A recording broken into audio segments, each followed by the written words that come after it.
Welcome back to our WXVU Bone Marrow Drive broadcast, live from the Oreo here on this Wednesday morning. David Szczepanski, Ryan Scanlon with you, continuing to host into this next hour of our coverage. We were two very special guests. We have Dr. Carol Weingarten, Associate Professor and Director of WXVU Health, the inaugural Director of WXVU Health, and Mitch Dalesio, who not only is a big part of nursing here on campus, he is our future next year station manager here at WXVU. So first of all, great to have you both on the broadcast. How are you doing today? Carol, we'll start with you. We're great.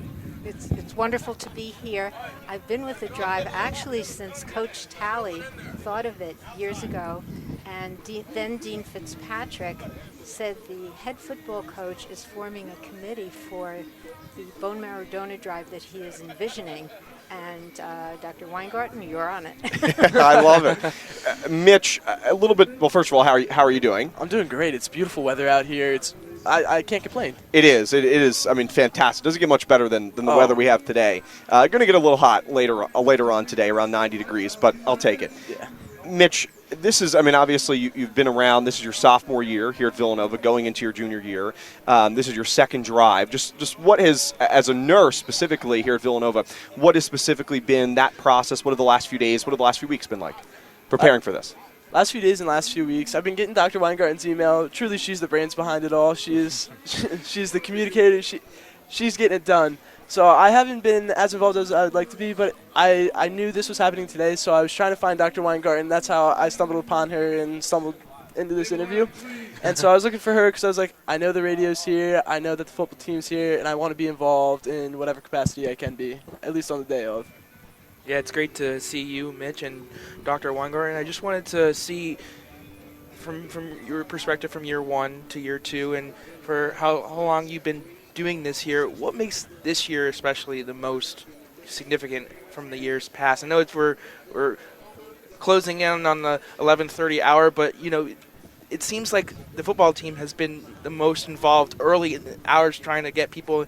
And I think, to me, what I've been noticing is our student body listening to go down. You said it's not in the Villanova room, which is an environment where it's more accessible to have people find the nurses, right? So I haven't seen the action downstairs, but it seems like from out here, it seems like it's the most active it's been in my time at Villanova.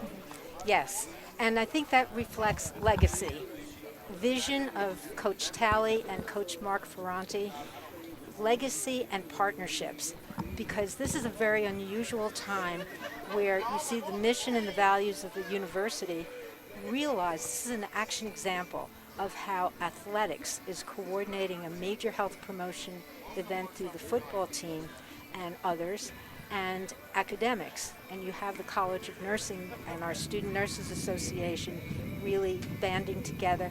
Our radio station in the past, 4 years now, who has come out and really gotten the word out, and the radio station can be picked up in as many as 40 different countries. So if you happen to be somebody who's listening and you're on a different continent, look for a bone marrow project, stem cell project in the community where you are, because the needs are global. And I think what makes it different is that we also have facilities management, our Connolly Center, our walkways over here as well. So really, it's all of us together. There's such legacy from year to year, building on and on, that people are unified for one reason. We want to save lives. Well, I think over the course of the last few years, I know that I've been involved here with the Bone Marrow Drive as a whole in the broadcast. I think you've heard a lot about the possible misconceptions around the Bone Marrow Drive, and maybe some hesitancy from not only students but some of the staff. Can you talk about some of those misconceptions that are out there, and how to properly address them, and to really encourage people to sign up for the registry? Mm-hmm. The testing process has changed. Back in the day, it was a blood sample. And not everybody was standing up to the end. Coach Talley was talking about that a little earlier. Needles are not everybody's forte. Coach Talley had more than a few people from the team on the floor, or lying down for that. And it was a more invasive procedure. Now it's like a long cotton swab that the person themselves just takes and rubs in the inside of their cheek. First one cheek with one swab, at the other cheek with the other swab. It doesn't hurt, it's not invasive, and it's quick. The whole testing process, maybe 5 minutes from registration to walking out with the candy of your choice. Yeah, it seems, from my perspective, from freshman year to senior year now, as we're potential graduates, it seems, so fortunate when someone swabs their cheek. You won't know until for a couple of years even if you even get a match, So can you talk about that process a little bit, having to wait, but at the end of the day, if you do get a match, it's so fulfilling to hear, you got to get that call, to be able to have that opportunity to save a life. Exactly.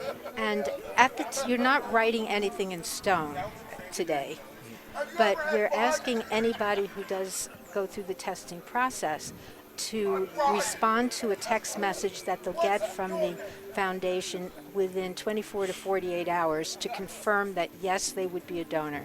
Because the process is free to the person who's donating, but on the other hand is expensive. So if people say yes, then life takes place. And depends where you are in life in the future. Many, many people are delighted to be called. Some people will never be called.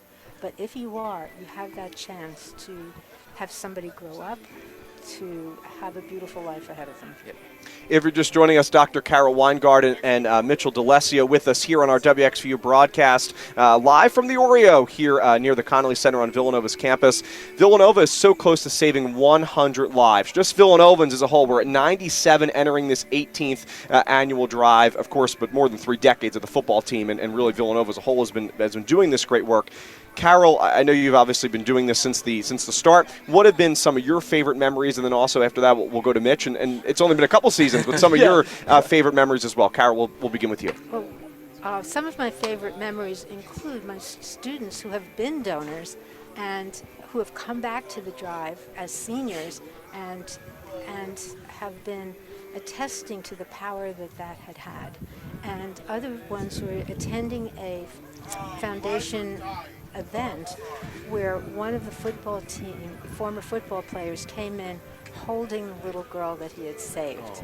And you could tell that the families had chosen to meet each other, because that is not ever anything pressured. You can be a donor and choose never to know who beyond, just very generalities. But you could tell that there was that relationship with the family. The little girl's arms were around his neck. She had her head on his shoulder. Wow. And to see what was made possible. Wow. That's a fantastic story. Wow. I was going to say, I haven't been around as long to have a story to compare to that. But between last year and this year, I think seeing it being moved outside and, just a lot more accessible. Because last year I saw it in Bartley only because I was going to get a coffee. Whereas this year it's like, I saw it because it's outside. I'm going to see it all day on campus, which is excellent.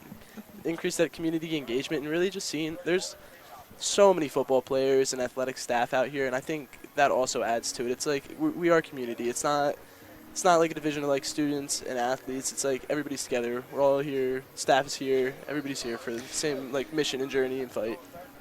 And another memory, about 3-4 years ago, at the Bone Marrow Drive, a parent came, and she came to personally express her appreciation for her son's life being saved.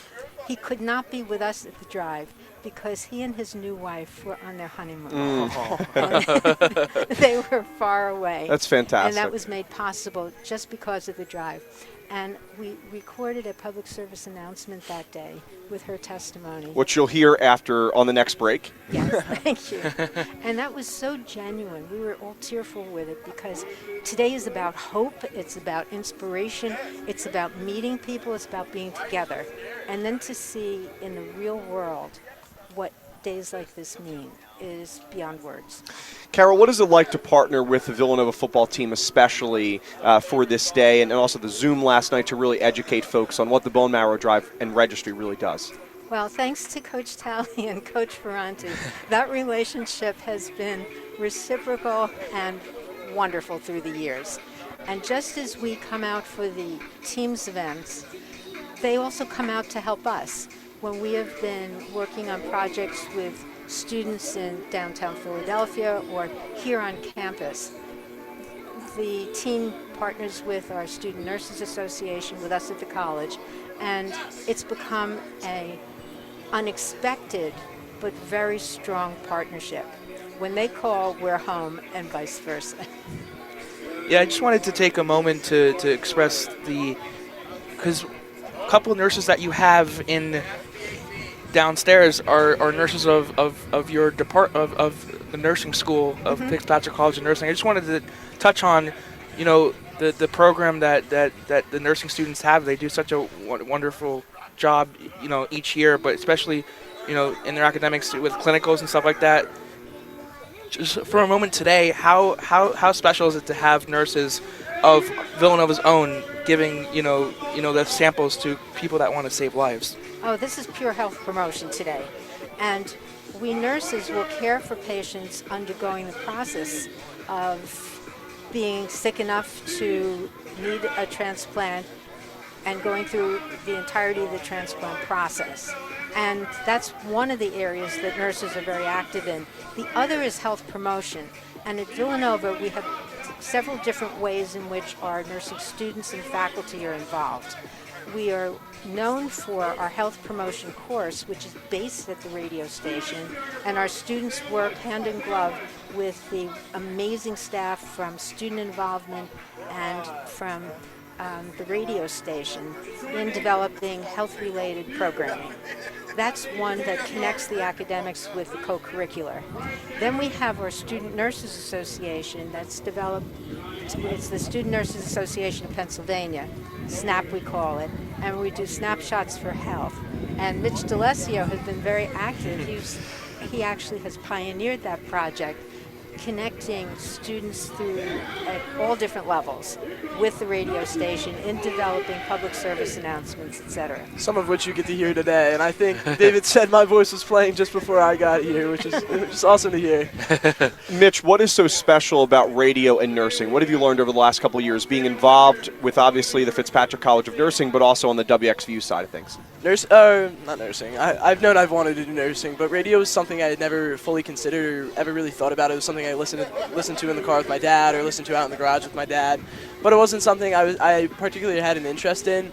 And then last year I got involved with it through a research project with Dr. Weingarten, and from there I fell in love with it. It's been truly amazing because from the nursing perspective, like Dr. Weingarten was talking about, you get that community engagement. It's public health.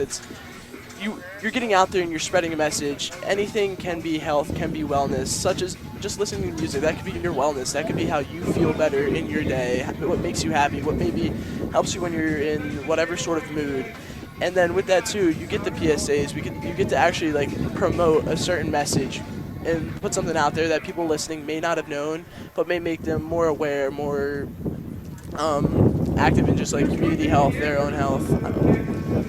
And Kara, for you, what makes the public service announcements that we play here on WXVU? You heard some throughout the basketball season, football season in San Diego for March Madness. Just what makes them so important? What makes them important is that everybody gets to hear accurate health messages, need to know information based on the assessment of our campus and beyond. And the nice part about them too, they're up to date. We're putting new ones out every couple of weeks, and we try and replenish the bank of PSAs, kind of make new ones and kind of get rid of the old, so then it keeps cycling. And here's one personal example. I can see you today because of a PSA I heard when I was at home years and years ago, before I came to Villanova. I was playing racquetball with a friend in the community, and the PSA, public service announcement, was a message about the importance of eye protectors. Well, we were new at it, and we didn't even think we qualified for an eye injury. But the next day, there was a little stand where we were playing racquetball, and I got myself a pair of glasses. Well, 4 weeks went by, and we got better, and all of a sudden one day, I was hit full on in my left eye by the ball at speed. I did get a shiner, but I can see you today because that direct hit was not in my eye. And I often think about that public service announcement, somebody I don't even remember or didn't note at the time, how that message on a radio in a music show saved my vision.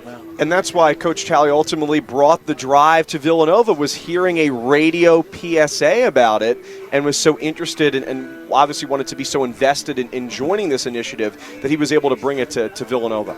I think that's also kind of the beauty of radio. With with the move of music being on streaming services and now being able to play that in your car, you get away from those the ads, the PSAs, but with listening to radio, you get to hear real people's voices putting these things out. And some people might find them, it might seem annoying in the moment, music's interrupted, but it's the fact that we have these testimonies that really show you how important radio is in promoting public health.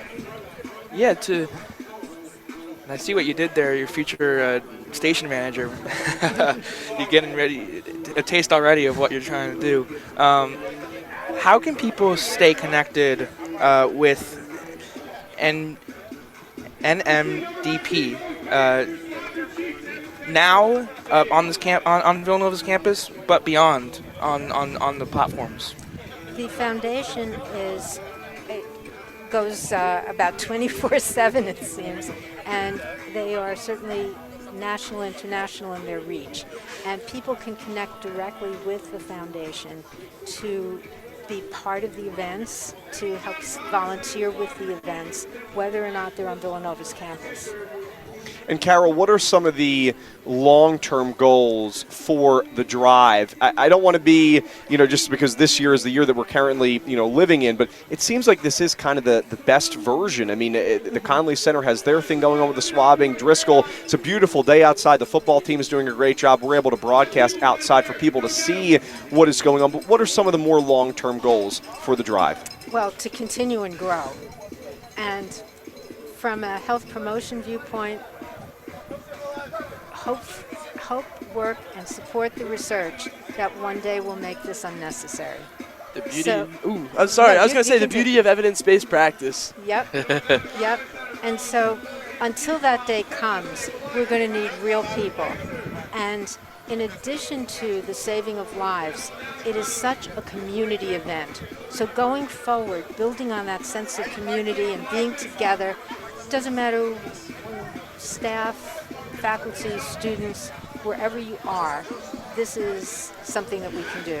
And Mitch, I want to turn that question over to you, but more so, a lot of people are listening to WXVU. They care about the station. Future plans for the station. Future plans for the station. I just met some of the new exec on Tuesday night, so I'll meet with them once or twice, or most likely once before the end of the semester, get to know everybody a little bit before we roll into next year.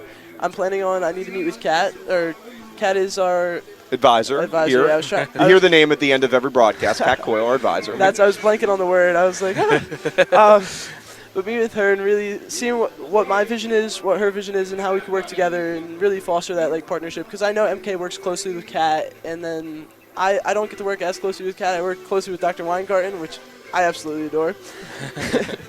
And so continuing how WXVU has been growing over these past couple of years, WXVU had a real resurgence a couple of years ago, and since then it's continued to grow, continued to become better. And I just want to keep pushing pushing the pace, pushing that agenda.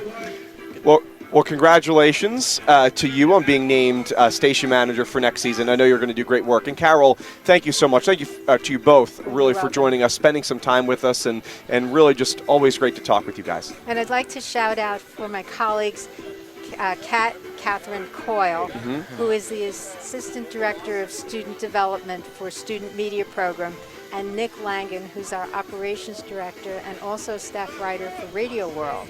And they have been on this journey with us and with the station. And their encouragement, their expertise really helps all of us rise. Well, none of this will be possible without you guys and also the names of the people you just mentioned, Kat Coyle, Nick Langan, and everyone here at WXVU, Villanova Football, the Fitzpatrick College of Nursing, Andy Talley Foundation. Just such a great day here on Villanova's campus. Go ahead, Carol. And one more, J.J. Brown, the director of J.J. Brown, everybody in OSI. We wouldn't have been here. For sure. Because it was his vision of including health that allowed us in 2018 to establish a nursing presence. Well, you guys do such a great job, as I had mentioned earlier, and you'll get to hear that PSA, which we alluded to earlier on, the Swab to Save a Life PSA, which was created just a couple of years ago for this Bone Marrow Drive broadcast. So again, you can come on out from 10 a.m. to 2 p.m., join the registry. It takes about 5 minutes or maybe even less to get swabbed. You can do so at the Conley Center on the lower level near the Wawa, just outside of the Villanova room, or in the lobby of Driscoll Hall. When we come back, Villanova women's basketball head coach Denise Dillon will join the show. We'll talk about the Cats, the upcoming season. Villanova is coming off of a March Madness appearance for the first time since our freshman year, Ryan. We'll chat with Denise Dillon after this. Again, you're listening to WXVU, V891, The Roar.